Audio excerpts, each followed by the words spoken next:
যেদিন হাজব্যান্ডের সাথে একটু বাইরে ঘুরতে যাওয়ার প্ল্যান করবে সেদিন তাদের হাজার হাজার কাজ থাকে, আর বের হওয়ার আগে ঝগড়া তো মাস্ট। আজকে আমরা কোথায় ঘুরতে গিয়েছিলাম আর বের হওয়ার আগে ঝগড়াই বা কেন লাগলো তাই জানতে পারবেন আজকের ব্লগে। আসসালামু আলাইকুম, কেমন আছেন সবাই? আশা করি সবাই ভালো আছেন, আর আলহামদুলিল্লাহ আমরাও সবাই ভালো আছি।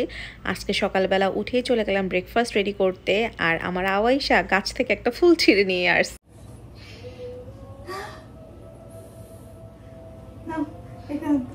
ফুল রাখি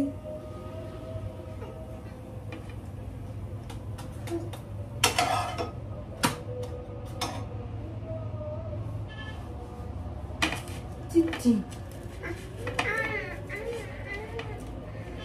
চিচি একটু একটু।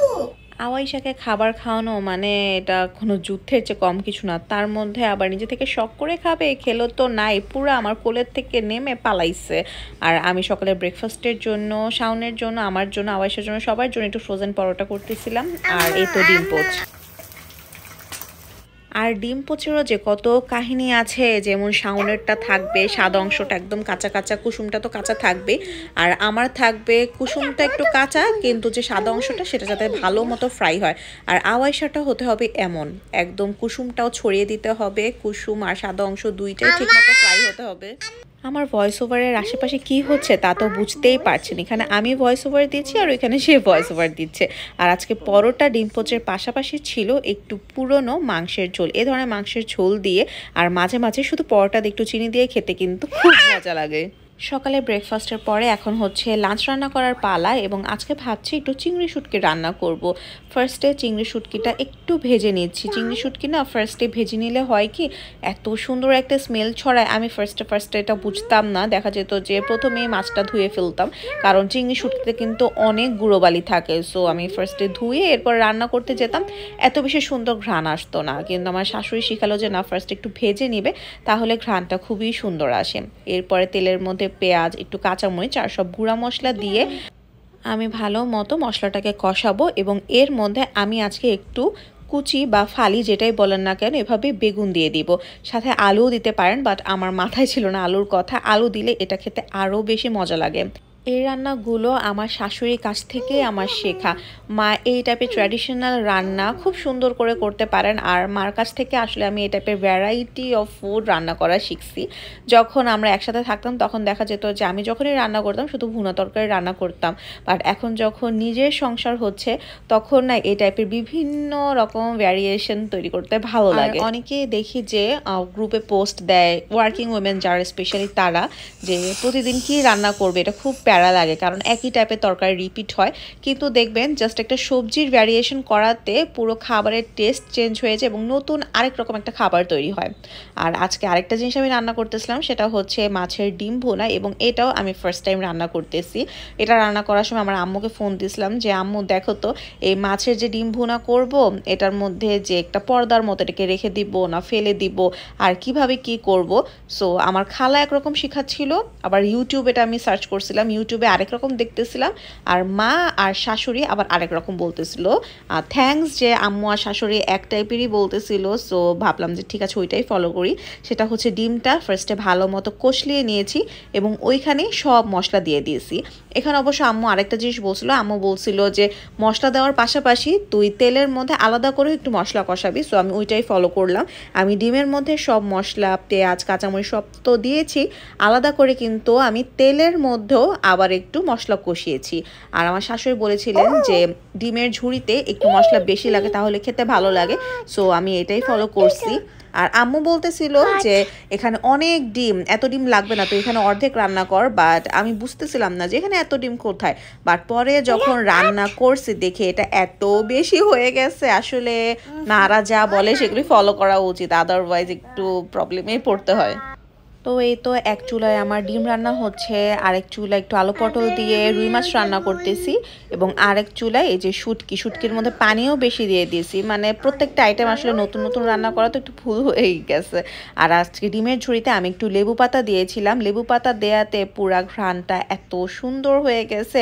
এটা আপনারা মাস্ট ট্রাই করবেন, অবশ্যই লেবু পাতা দিয়ে দেখবেন। সো রান্না কিন্তু ভালোই হয়েছে, আউটলুক দেখে বুঝতেই পারতেছেন। যদিও ডিমটা আরেকটু ঝোড়া ঝোড়া হওয়া দরকার ছিল, বাট মেবি এখানেও পানি বেশি দিয়ে দিয়েছিলাম।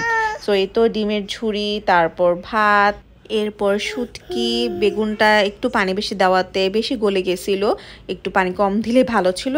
আর ছিল এই তো আলু পটলের তরকারি। তো আমি প্রতিদিন রান্না করি, সবসময় রান্না পারফেক্ট হয় না, উল্টাপাল্টা হয়। স্পেশালি ফার্স্ট টাইম রান্না করতে গেলে তো হবেই, ক্ষমা সুন্দর দৃষ্টিতে দেখবেন সবাই। আর পুডিং বানাবো, সেজন্য ডিমের সাথে যে দুধটা জাল করে রেখেছিলাম সেটা মিক্স করে রাখি। রান্না বান্না সব কাজ শেষ, আওয়াসাকে খাওয়ানোও শেষ। এখন আমার একটু পালা ঘরটা পরিষ্কার করা।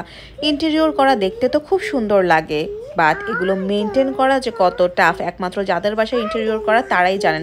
উইকলি অ্যাটলিস্ট একদিন আপনাকে পরিষ্কার করতেই হবে, আদারওয়াইজ দেখবেন যে একদম ঝুল হয়ে পুরা ঘর নোংরা হয়ে যাবে।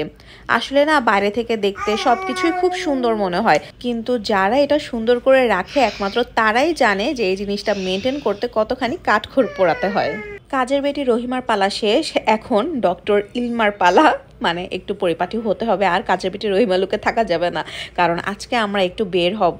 আমি সুন্দর মতো রেডি হয়ে গেছি, আর এই ড্রেসটা আমার খুবই পছন্দ। এটা আমি এবার ঈদে একমাত্র ড্রেস পরছিলাম, বাকি কোনো ড্রেস পরতে পারিনি, কারণ ঈদ এবার পুরো একটা বাজে অবস্থা হয়ে গেছিল।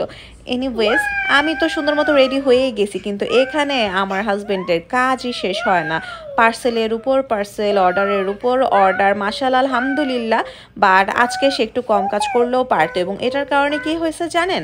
আমাদের বের হওয়ার কথা ছিল 8টা বাজে, আর আমরা বের হয়েছি কয়টায় জানেন? আমরা বের হয়েছি রাত্রে 9:30টায়। আর 9:30টায় বের হয়েও সরাসরি কিন্তু আমরা আমাদের ভেন্যুতে যাই নাই। শাওনের এরপরে এই পার্সেলগুলো আবার কুরিয়ার অফিসে দিতে হয়েছিল, কারণ তার অনেক লেট হয়ে গিয়েছিল। সো সে কুরিয়ার অফিসে পার্সেলগুলো জমা দিয়েছে, আর আমাদের যে ভেন্যুতে রিজার্ভেশন ছিল সেটাও ক্লোজড হয়ে গিয়েছে। গুলশানের সব রেস্টুরেন্ট ক্লোজ ছিল, একমাত্র লাফিং বুদ্ধা ওপেন পেয়েছিলাম, এবং আলহামদুলিল্লাহ তারা আমাদেরকে ওখানে বসতে দিছিল। যদি ওয়েটিং লিস্টে ছিলাম তাও বেশিক্ষণ বসতে হয় নাই, ওয়েটিং লিস্টে থাকা অবস্থায় আমরা ফুড অর্ডার করে দিয়েছিলাম। বাট এখানে এত মানুষের ভিড় ছিল, এটা রাত 11টার পরে এখনও পুরো জমজমাট, কোনো সিট ফাঁকা নাই।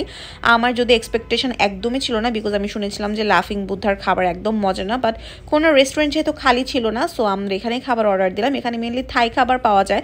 সো থাইল্যান্ডে যে খাবারগুলো আমাদের বেশি পছন্দ ছিল, লাইক পাইনাপল ফ্রাইড রাইস, তারপর চিকেন পেনাং কারি। মানে পেনাং কারি সসটা হচ্ছে থাইল্যান্ডের খুবই মানে ফেমাস একটা কারি, ওরা মাছ মাংস এই কারিটা ইউজ করে, সসটা ইউজ। সো এটা ছিল সেই চিকেন পেনাং কারি। দেন আরেকটা ছিল sea food in young coconut. এইটা খুবই পরিচিত কোনো কিছু না, বাট এটা দেখলাম যে ওদের খুব পপুলার একটা মেনু, সো এটা দিলাম। আর ছিল অবভিয়াসলি প্যাড থাই নুডলস। যখন ফার্স্ট বাইটটা আমরা নিলাম, আই ওয়াজ জাস্ট শকড। এত মজা, ও মাই গড! মানে শাওন এমন একটা মানুষ, ওর জীবনে কোনোদিন খাবারের তারিফ করে না। ওই মানুষ খেয়ে বলতেছে বাংলাদেশে এত ভালো খাবার পাওয়া যায়। আমার মনে হচ্ছে আমি ফুকেটে বসে আছি। শাওনের মুখ থেকে এটা আসছে। সো যারা থাই খাবার খুবই পছন্দ করেন, স্পেশালি যারা থাইল্যান্ডে গিয়েছেন এবং খুব মিস করতেছেন থাই খাবার, তাদের জন্য আমি বলবো এটা একটা মাস্ট গো প্লেস। মানে এত মজার খাবার কিভাবে হতে পারে আই ডোন্ট নো। অবশ্যই অনেক এক্সপেন্সিভ ছিল, আমাদের এই খাবারগুলো টোটাল প্রাইস এসেছিল অলমোস্ট 6,000 টাকার মতো, অনেক বেশি। বাট মাঝে মাঝে কিন্তু যাওয়াই যায়, অনেক অনেক মজা খাবার ছিল। আর আমাদের মাদার লাইফ তো জানেনি, আগে আওয়াইশাকে খাওয়াচ্ছিলাম, এরপরে নিজে এখন বসছি খেতে। ইচ অ্যান্ড এভরি আইটেম, মানে থাইল্যান্ডের প্রতিটা হার্ব মনে হচ্ছিল যে প্রতিটা খাবারের মধ্যে আছে।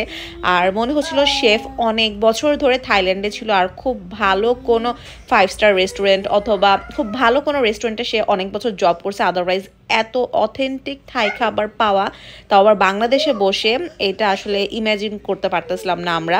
সো আমি বলবো গুলশানে যারা থাকেন অথবা যারা একটু দূরেও থাকেন, যদি থাই খাবার খুব পছন্দ করেন তাহলে অবশ্যই লাফিং বুদ্ধাতে যাবেন। সো আজকের ব্লগটা আমার এখানেই শেষ করেই দিব। সবার কেমন লাগলো জানাবেন, আর মাস শেষে বেস্ট 3 কন্ট্রিবিউটার হয়ে গিফট পেতে অবশ্যই ব্লগটি শেয়ার করবেন। Thank you for watching. আল্লাহ হাফেজ।